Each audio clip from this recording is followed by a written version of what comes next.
Welcome back to the Tomorrow's Workforce series. This is part 5 of Career Navigation Skills and Career Connected Learning. I'm Hans Meter, the creator and presenter for this series.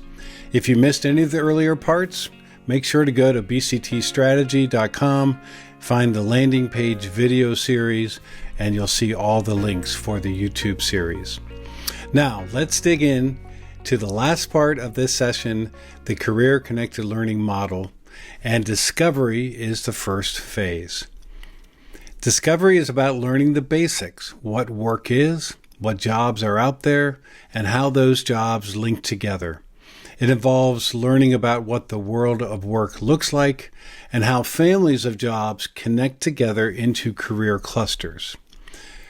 Then there are engaging activities to help students build some positive expectations that one day they'll decide on a career direction. And it can be a very exciting part of growing up and stepping out into the world. An important part about the process is not just about external discovery, but also about internal discovery, self-discovery, learning more about the way you are wired. Experiences are part of this learning, but there's also some different kinds of assessments that we can use to help students get to know themselves better. And as that self-discovery progresses, you can then begin to identify some careers that might be a good fit. Discovery is about building a foundation by identifying natural strengths and understanding inclinations and spotting some career interest. But just to be clear, it's not about picking a career at an early age and trying to lock that in. As an example of discovery, we can see here, these are the results of a battery of aptitude assessments that I took that is offered by UScience. There's a light version of the assessment you can take as early as middle school, and then it can be supplemented by a couple more pieces of the battery when the student reaches high school. But the key aptitudes that are identified are things like visual comparison speed, sequential reasoning, inductive reasoning, spatial reasoning, numerical reasoning, and idea generation. These are the results that I got from the assessment, and they show the relative strengths of these aptitudes. And these are very solid. They've been with me for years and years and years, and they haven't changed very much. My understanding of them has emerged, as well as understanding how they relate to different career options. There's another assessment that's widely used called the Holland Code model. These are often called career interest, but I think of it more as a career personality assessment. During the assessment, the user is asked to rate about 60 different kinds of tasks and ask whether they find them very appealing or kind of blah or not appealing at all. There's really no right or wrong answers. It's just the student's impression. And each of these tasks then is tagged to one of 6 descriptive categories. There's the realistic, who are people that are really hands-on and doers. There's investigative, also called thinkers. There's the artistic, also called creative. There's social, also called helping. Enterprising, called the persuaders, and conventional, organizers. So after you take this survey and you respond to the range of tasks that are provided, then it shows you your top 3 interests, which would be called your Ryersek code or your Holland code. Now you can take this survey over and over because it's pretty subjective. It's based on how well you understand the description of the task, and also what kind of experiences you've had in your life, positive or negative, that it might impact the way that you answer the questions. So it's pretty different from the battery of assessments that are used to measure aptitudes, which are more subjective, that you can't really fake the outcomes on that one. Now, here are my results for the Holland Code: realistic, artistic, and investigative.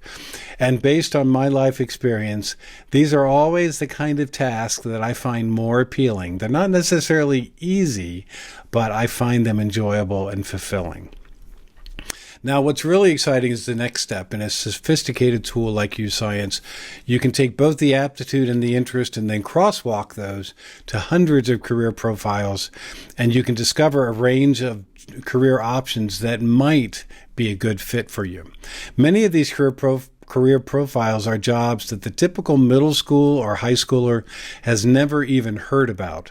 So when you use both those natural aptitudes and the career interest, it's an excellent way to encourage students to think and explore more broadly than they might have otherwise. The next component to career-connected learning is explore. The exploration phase might also be called the investigation phase. It's where the student begins to really learn about and compare the kind of careers that they're considering. It's helpful for students to create an action plan for their exploration process and consider what they're going to do with their future beyond high school. This plan is sometimes called an education and career plan because it focuses on both career options, but also what you're going to do in your high school experience and then beyond for further education and training. An important component of exploration is taking some career-relevant courses to try things out to see what might be a good fit. And finding out what you don't like is just as valuable as discovering what you do like. The high school level, finding out what doesn't work is a lot cheaper than finding that out during a college experience. And when taking these career courses, students can also earn technical certifications or skills certifications that they can take with them after high school. And these document the specific knowledge and skills they've developed in those career classes. Students can also participate in exploration activities like worksite tours and career fairs and internships. And they can participate in visits to different forms of post-secondary education, definitely four-year colleges, but maybe also community colleges or vocational training programs to understand all their options, particularly if they're really not sure they want to pursue four-year colleges. And all the while, through both classes and work-based learning, students are developing their personal success skills that they're going to need for work and life. Finally, in the exploration phase, students are learning about personal finance. Personal financial literacy helps them make important decisions about the kind of life they want, to understand what different careers offer in terms of pay, and then how to finance post-secondary education and training. The third phase of career-connected learning is navigate. Navigation is learning the mechanics, the processes of how to pursue employment and then grow in your personal career. This is a quick summary list of the things that happen in navigation. It's very similar to many of the things I learned in the Richard Bowles book that I talked about in part 1 of this session. There's job-seeking skills, interviewing, networking. There's knowing how to find and connect with employers, doing research about specific employers that have jobs that you're interested in. It's knowing how to make a strong positive impression and conduct yourself in an interview. And then it's learning those skills not only to get a job, but to keep a job and to develop your own personal career path and your own personal career journey. So now that we've explained the model a little bit more, I'd like to also explain some of the benefits of career-connected learning. In one of the other sessions in this series called The Power of Career-Connected Learning, I'm going to show a wide-ranging set of evidence in favor of CCL. Right now, I'll just provide a couple data points and a framework for those benefits. First, some data. Remember when we looked at the career navigation skills gap data, where such a huge percentage of young people did not experience or don't remember any career exploration at all in high school? Now, in contrast, when students took a battery of aptitude assessments and then followed up those assessments with a thorough set of exploration activities and dialogue with peers and adults, they said it made a real impact on them. So here are some of the personal benefits that were reported through a rigorous follow-up survey of UScience participants. 80% said it enhanced their college and career readiness. 69% 59% said they are considering a wider range of careers, and 68% said they could better identify a college and career pathway. So we see when it is well delivered, career-connected learning helps broaden horizons, spark new interest, and maybe even convince a few kids that professional video gamer is not the only option on the table. So here are 4 broad benefits of career-connected learning. Career-connected learning ultimately helps students find a better career fit, one that matches their strengths, their interests, and their goals, and opens up new opportunities. By developing career navigation skills, students make smarter choices. And that means quicker time to completion of whatever education and training that they're pursuing, lower college cost, less debt, and fewer transfers or changes of majors. All of this then leads to a smoother and more efficient transition into adult life with stronger earnings and greater financial stability. And that in turn enhances social and economic mobility by allowing students, especially those from lower income backgrounds, to achieve consistent earnings, begin building intergenerational wealth, and contributing to community prosperity. So the strategy of career-connected learning comes back to these 3 components: discover, explore, navigate. And the real question for those of us in education is this: do we truly have a career-connected learning system, or do we have a hodgepodge of activities that grew up over time without much intentional design and probably don't have much impact on students? So the challenge before us is how to create a stronger, more coherent system, one that intentionally develops career navigation skills for every single student. So as we get near the end of this session, I want to call attention to these 10 steps for building an integrated CCL system. I'll go through these 10 steps in detail as part of session 11, but I wanted to draw attention to it. It's also covered in one of the chapters of my book, Preparing Tomorrow's Workforce.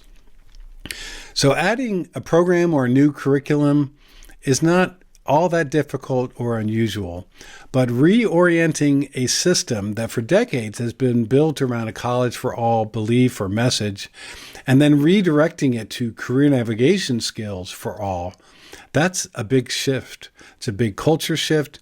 It requires sustained, intentional, interactive communications and new policies and processes. So you might seriously consider taking action on these 10 steps. The big question is, how do we make sure that every student, not just a few, develops these career navigation skills?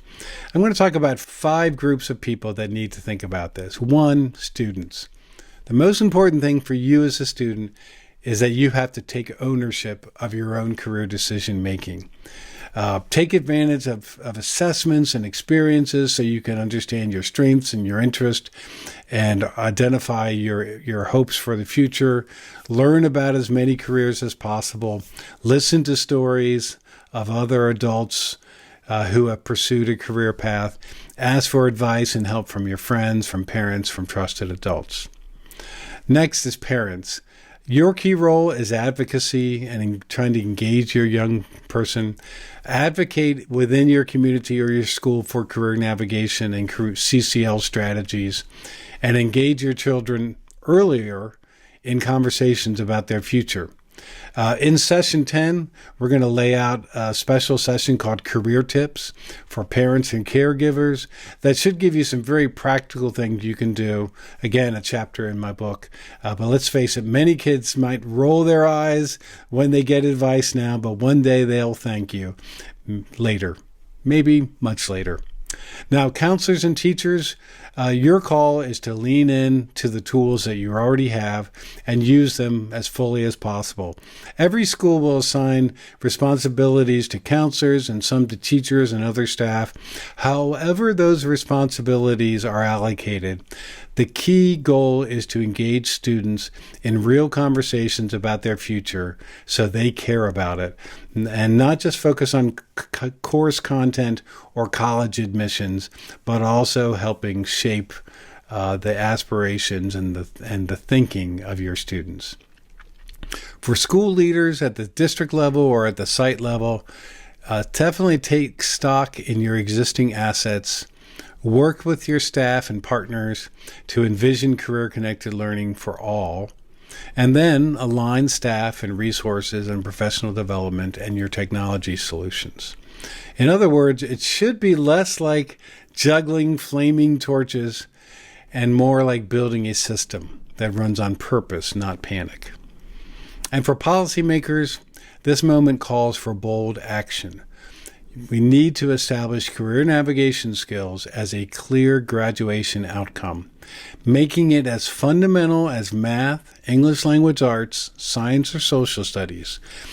And we need to provide sustained funding for career-connected learning strategies, programs, and technologies. This can't just be a one-year grant or a pilot project. It requires long-term investment to ensure that every student has the tools and experiences to confidently chart their future. So for each person I've mentioned, this is a big challenge. The good news is that there are hundreds, maybe thousands of like-minded schools and leaders that are already moving far along in this direction. I want to encourage you to consider ways that our organization, Blue Crab Talent Strategy, can support your work in career-connected learning. One, we can offer keynote addresses. You might consider putting together a community leadership forum to introduce some of these big picture ideas and set the stage for collaboration. And then when you're working on actually the components of career-connected learning, we could provide coaching and professional support around that. Building an effective K-12 career exploration initiative, aligning your programs to regional workforce needs, developing a strategic plan to improve your CTE programs and staffing, engaging business and industry partners, and leading that comprehensive career-connected learning system development. So don't hesitate to reach out to me directly to get information about these keynotes and workshops and consulting services. So circling back to our series, here is a list of all the different sessions that are included in the Tomorrow's Workforce series. You can get more details at our website, and I'm excited to be bringing those out periodically. Thank you for watching. I hope you'll tune in for other sessions. Please subscribe to and share this YouTube channel with your friends and colleagues, and I look forward to seeing you in the next session. Thank you so much.